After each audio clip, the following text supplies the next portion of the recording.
एक महीना खूब है रीट पास करने के लिए। तो अब के आप इस एक महीने को बहुत सीरियसली तैयारी करना, क्योंकि अगर फेल हो गए पात्रता में तो उसके दो लॉस होंगे आपको।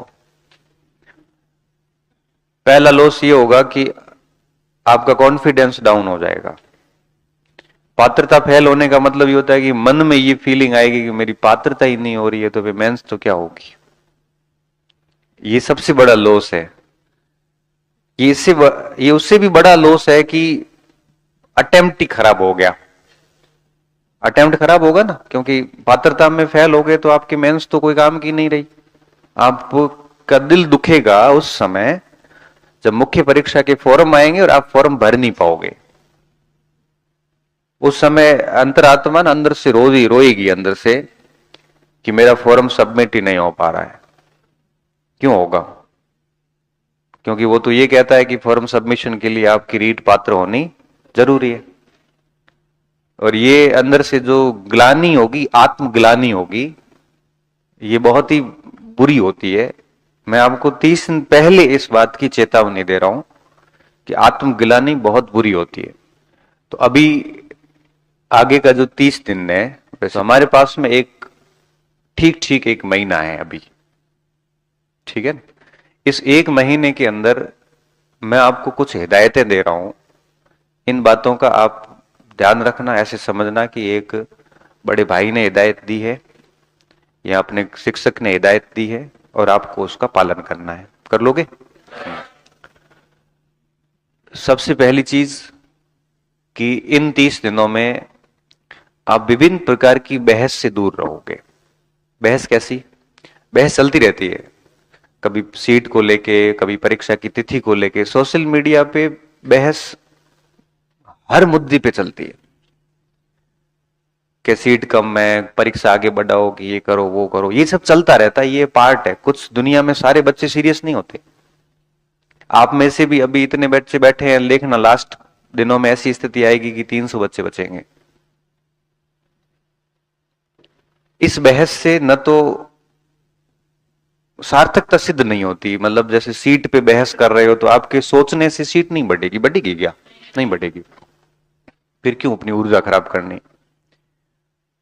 विभिन्न प्रकार की सोशल मीडिया की बहस से आप दूर रहना मेरी पहली हिदायत है। ये पढ़ाई बाद की बात है, क्या करना है कैसे करना मैं सारी बात बताऊंगा आपको। बहस से दूर करने का यही तरीका है कि इस एक महीने तक आप मोबाइल से बहुत दूर रहें। बहुत जरूरी काम होता है तो 5 मिनट 10 मिनट किसी से बात करनी है, घर पे बात करनी है, ठीक है। ऐसा नहीं है कि आप अपने आप को कैद कर लो, नहीं। आप देखिए, मोबाइल देखिए आराम से, कोई दिक्कत नहीं। मगर जैसे कोई मैसेज देख लिया, कोई काम का था तो ठीक है, नहीं तो वापस उसको बंद कर दो। कहीं बहस चल रही है, सीट वीट मारने दो, अपने को क्या करना है। अपने सोचने से कुछ भी नहीं होता। इस बहस से आप बिल्कुल अपने आप को अलग ही कर देना। ये मानसिक शांति के लिए बहुत जरूरी है, क्योंकि बहस से आपको पता है न केवल समय खराब होता बल्कि ऊर्जा भी खराब होती है। तो इस चीज से बिल्कुल आप दूर हो जाना, पहली बात तो ये। क्योंकि परीक्षा के टाइम में ये एक सामान्य चीज है जो चलेगी। एक तो आप इस चीज का ध्यान रखना कि मोबाइल वगैरह इस दुनिया से थोड़ा दूर हो जाना, और बेहद लिमिटेड 10-15 मिनट 20 मिनट का अगर स्क्रीन टाइम है तो कोई फर्क नहीं पड़ता। दूसरी बात, सुबह से शाम तक का अपना थोड़ा सा शेड्यूल जो है वो आगे 30 दिन तक बिल्कुल व्यवस्थित कर देना। और अगर सामाजिक कार्यक्रमों में जाओगे, पंचायतियों में जाओगे, फालतू समय खराब करोगे तो ये शेड्यूल बिल्कुल व्यवस्थित नहीं चलेगा। शेड्यूल उन बच्चों का व्यवस्थित चलता है जो अनुशासित तरीके से काम करते हैं, डिसिप्लिन्ड है अपनी लाइफ में। उसको पता है कि उसके सुबह क्या करना है, शाम को क्या करना है। वो आपके नहीं जाने से भी शादी हो जाएगी, उसकी कोई फर्क नहीं पड़ेगा। आपको जाने से भी कोई इज्जत नहीं है, वैसे भी मैं बता रहा हूं आपको।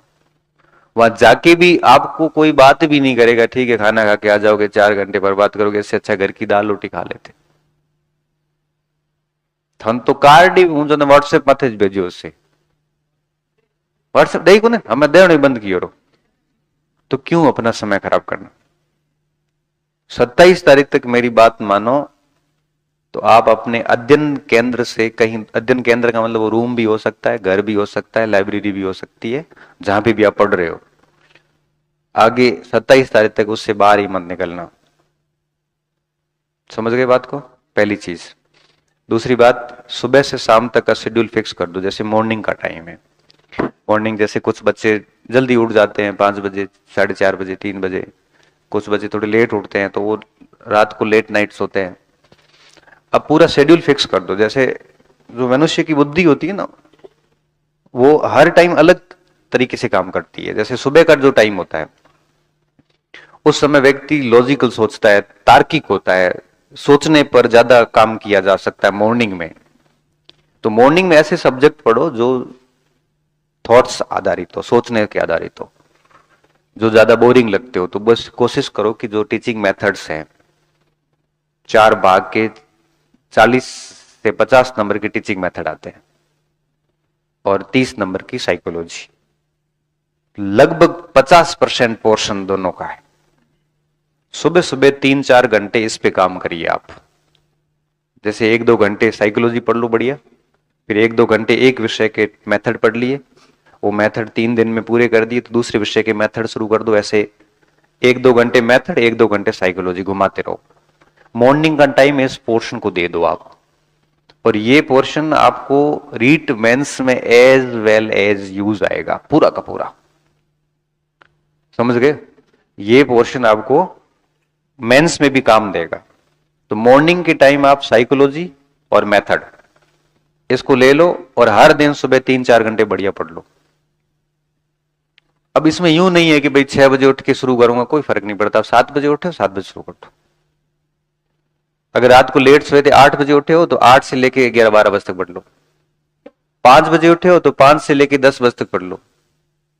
मतलब इस तरह से इसको सुबह सुबह ये कर लो पूरा काम। और रात का जो समय है, उस समय आप कठिन सब्जेक्ट होते, क्योंकि दिन पूरा दिमाग विभिन्न स्थितियों से लड़ा हुआ होता है। कोई गरम फोन आ तो गरम लड़ी जुड़ो है, मतलब आदमी कई जगह लड़ी जाए, बताओ कौन बार पूरे जीवन में संघर्ष कई हो रहा है। तो दिन पूरे में लड़ी जे शाम तक स्थिति आती है कि मस्तिष्क बहुत मच्योर होता है, बिल्कुल परिपक्व।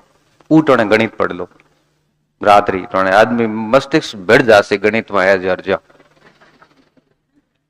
और 2 सवाल किया, बढ़िया उत्तर आ गया। गणित कैसे पढ़नी होती है? जैसे एक प्रश्नावली, अब देखो हूं तुम्हारे गणित मास्टर हूं कौन, लेकिन फिर भी मैं कह रहा हूं कि जैसे गणित की जो बुद्धि होती है ना, वो ये कहती है कि हर दिन भले एक ही सवाल करो मगर करते रहो, गणित की बुद्धि एक्टिव रहेगी। अब जैसे पहली सवाल प्रश्नावली उठाई, उसके 3-4 सवाल मिला लिए, बस खूब है, कम से कम इतना हो गया। दूसरे दिन दूसरी प्रश्नावली के कोई 3-4 ऐसा सवाल नहीं जो थानू आवे वो ही मिला यार, कोई नया सवाल ढूंढो, मिला लो। दिन के समय ग्रामर देख लो और साथ साथ में देखते रहो। जैसे संधि पढ़ रहे हो, हिंदी की पढ़ ली, फिर संस्कृत की देख लो, क्योंकि थोड़े थोड़े उसमें डिफरेंस है, दोनों साथ में पकड़ में आ जाते हैं।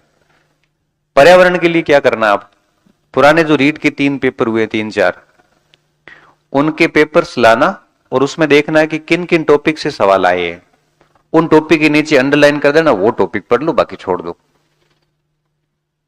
आरटी पढ़ लेना, एनईपी पढ़ लेना, नया जुड़ा है, और इसके साथ साथ में आपकी योजनाएं पढ़ लेना टीचिंग्स की सारी। ये नए जुड़े हैं तो पढ़ना ही है। राजस्थान इतिहास संस्कृति आप पढ़े हुए हो, काफी पढ़ाया है आपको, कुछ टॉपिक रहे है तो अलग बात है, बाकी लगभग काफी पढ़ा दिया है, वो पढ़ना ही है। और इसके अलावा जैसे कोई पर्वत आरोही है या फिर कोई ग्रंथियान वगैरह जो साइंस में 1-2 टॉपिक है, या कोई कृषि है, उद्योग है, ऐसे जो कुछ टॉपिक फिक्स है जहां से प्रश्न कंफर्म आ रहे हैं। क्योंकि देखो पर्यावरण के साथ क्या है कि 75 टॉपिक है, सवाल देने हैं 15, तो 50 छोड़ने हैं। तो आप कोई भी 50 छोड़ दोगे कोई फर्क नहीं पड़ेगा। जैसे किसी की गणित बहुत अच्छी है तो फिर वो ये पर्यावरण का पोर्शन रात को पढ़ ले, गणित को थोड़ा 1-2 सवाल करके पर्यावरण देख ले 1-2 घंटे। किसी की व्याकरण बहुत शानदार है तो व्याकरण को थोड़ा कम टाइम देके पर्यावरण दिन में ले ले। पर्यावरण को आपको सेट करना है आपकी सहूलियत के अनुसार। जो पोर्शन बहुत अच्छा है उसके साथ पर्यावरण को थोड़ा देख लो। इससे क्या होगा, इससे ये होगा कि आप 150 का एक साथ लेके चलोगे। तो कॉन्फिडेंस बना रहेगा। नहीं तो पता क्या दिक्कत आएगी, जैसे मान लो आप एक एक सब्जेक्ट करोगे तो एक पूरा पढ़ोगे तो दूसरा छूट जाएगा, दूसरा तीसरा चौथा करोगे तो पहला भूल जाओगे और मन में हमेशा रहेगा यार ये तो एक सब्जेक्ट हुआ, चार रह यार। अरे महीना में एडी हालत खराब हो है, दिमाग खराब हुए करे, पूरा टेंशन लोड ले मर गयो हो तो वो की मार तो कहे हैंग छूट गया एक ही हुआ सब्जेक्ट। तो थोड़ा सा क्या है व्यवस्थित कर